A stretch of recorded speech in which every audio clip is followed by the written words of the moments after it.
Assalamualaikum warahmatullahi wabarakatuh. Halo Sobat Pratanata, apa kabarnya hari ini? Senang sekali Pratata Podcast bisa hadir kembali yang tentunya memberikan pengetahuan dan wawasan seputar tentang kesehatan. Nah, bersama saya Dr. Fauzia selaku host pada hari ini. Sebelum kita mulai podcast, mari kita mengucapkan Bismillahirrahmanirrahim. Baik Sobat Pratanata, pada episode kali ini kita akan membahas tentang topik kanker paru, yang mana hari ini merupakan tanggal 25 September 2025 yang bertepatan dengan Hari Paru Dunia dengan tema Healthy Lung, Healthy Life. Nah, langsung saja ya, pada episode kali ini juga kita kedatangan narasumber hebat yang akan berbagi ilmu terkait topik kita. Dan beliau adalah seorang spesialis paru yang ahli di bidangnya, dan beliau juga saat ini bekerja di Rumah Sakit Dr. Pratanata. Langsung saja kita kenalan dengan narasumber kita, yaitu Dr. Nova Indriani, spesialis paru. Apa kabar? Halo dokter. Halo Dr. Fauzia. Apa kabar dok? Alhamdulillah baik. Semangat ya dok ya pada podcast kali ini dok. Ya pastinya harus terus semangat ya. Oke dok. Dok, bertepatan dengan yang Hari Paru Dunia ini dok, kita kan mengambil topik kanker paru ya dok ya. Iya. Mungkin dokter bisa jelasin ya dok, kanker paru itu apa sih dok? Baik, kita mulai dari definisi kanker paru. Kanker paru adalah suatu pertumbuhan abnormal dari sel di jaringan paru di saluran napas, di mana dia akan berkembang, tumbuh dan berkembang di luar kendali, dan juga mempunyai kemampuan untuk menyebar ke organ sekitarnya, bisa ke paru itu sendiri, ke pleura, ke hati, ke otak, atau bahkan sampai ke tulang, seperti itu. Berarti karena sel abnormal ya dok ya? Ya, pertumbuhan abnormal dari sel yang tidak terkendali. Nah dok, kalau dari penyebabnya sendiri tuh dok, apa sih dok kanker paru itu? Ya, sebenarnya untuk penyebab pasti dari kanker paru itu tidak diketahui. Akan tetapi kita bisa mengetahui faktor resiko dari kanker paru. Untuk faktor resiko dari kanker paru itu ada faktor resiko yang tidak dapat dimodifikasi, ya kan? Faktor resiko yang tidak dapat dikontrol, ada faktor resiko yang dapat kita kontrol.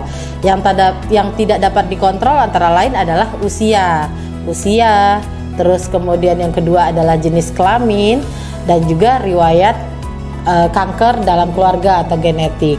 Nah, untuk faktor resiko yang dapat dikontrol antara lain adalah merokok, terus paparan terhadap polusi, paparan terhadap zat-zat karsinogenik di tempat bekerja, dan penyakit paru kronik.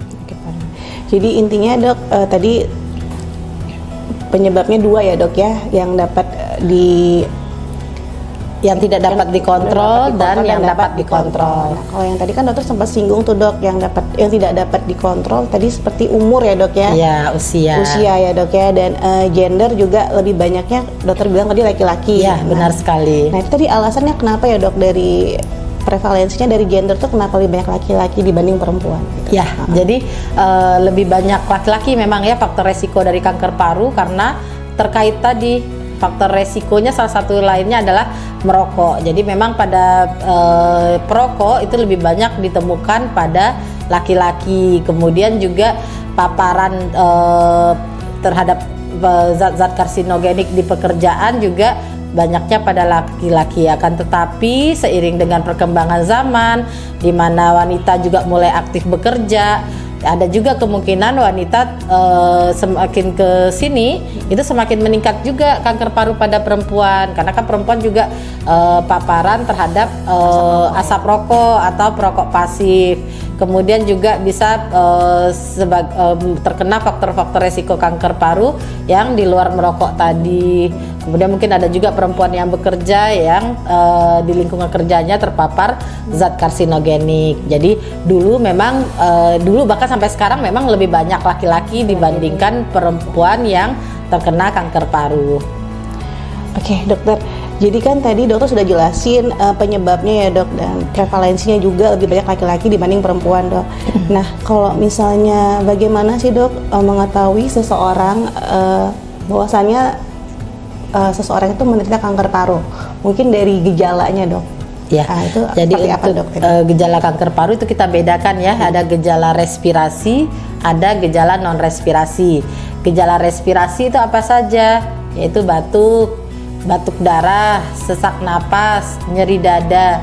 yang tidak perbaikan dengan pengobatan. Terus kemudian kalau gejala non respirasi itu seperti gejala umum kanker, di mana terdapat penurunan berat badan yang drastis, kemudian tubuh terasa lemah, dan juga gejala-gejala lain yang apabila kanker tersebut sudah menyebar ke organ lain, misalnya ada suara serak apabila sudah menekan pita suara, terus ada bisa juga nyeri tulang apabila sudah terjadi penyebaran ke tulang. Apabila terjadi penyebaran ke otak juga pasien bisa mengeluh adanya nyeri kepala, kejang, kelumpuhan anggota gerak, seperti itu Dr. Fauzia. Ya. Oke dok, berarti tadi kan dokter jelasin juga gejala-gejala ya dok ya. Nah untuk supaya tahu nih dok untuk pasien tersebut untuk mendeteksi dininya seperti apa dok? Ya, jadi dalam kanker paru kita kenal dua istilah screening dan deteksi dini ya. Screening itu kita bisa lakukan ketika kita belum memiliki gejala tapi kita sudah memiliki faktor resiko ya kan. Faktor resikonya antara lain yaitu usia di atas 40 tahun, terus perokok ya kan, perokok aktif atau bekas perokok dalam 15 tahun terakhir dengan merokok lebih dari 1 bungkus per hari dalam 20 tahun. Nah itu wajib dilakukan screening walaupun tidak memiliki gejala terhadap kanker paru. Nah screeningnya apa yang dilakukan, yaitu dengan berkonsultasi atau berobat ke dokter spesialis paru. Kemudian nanti akan dilakukan pemeriksaan ronsen toraks ya kan, akan dilakukan ronsen toraks. Nah dari sana nanti akan melangkah ke pemeriksaan selanjutnya apabila memang ditemukan kelainan. Jadi mungkin dilanjutkan dengan low dose CT ya kan, LDCT, pemeriksaan untuk seandainya ditemukan kelainan dari fototoraks atau dari ronsen toraks tadi. Jadi pemeriksaan ronsen, kemudian dari anamnesa ya dok ya, dan LDCT tadi ya dok ya pemeriksaannya. Nah kalau misalnya pasien tersebut dok sudah terdiagnosa kanker paru, apa step selanjutnya dok? Ya, pengobatan jadi tadi apa? ya langkah-langkah pemeriksaannya biasanya fototoraks, terus dari fototoraks jika ditemukan kelainan akan dilanjutkan dengan LDCT.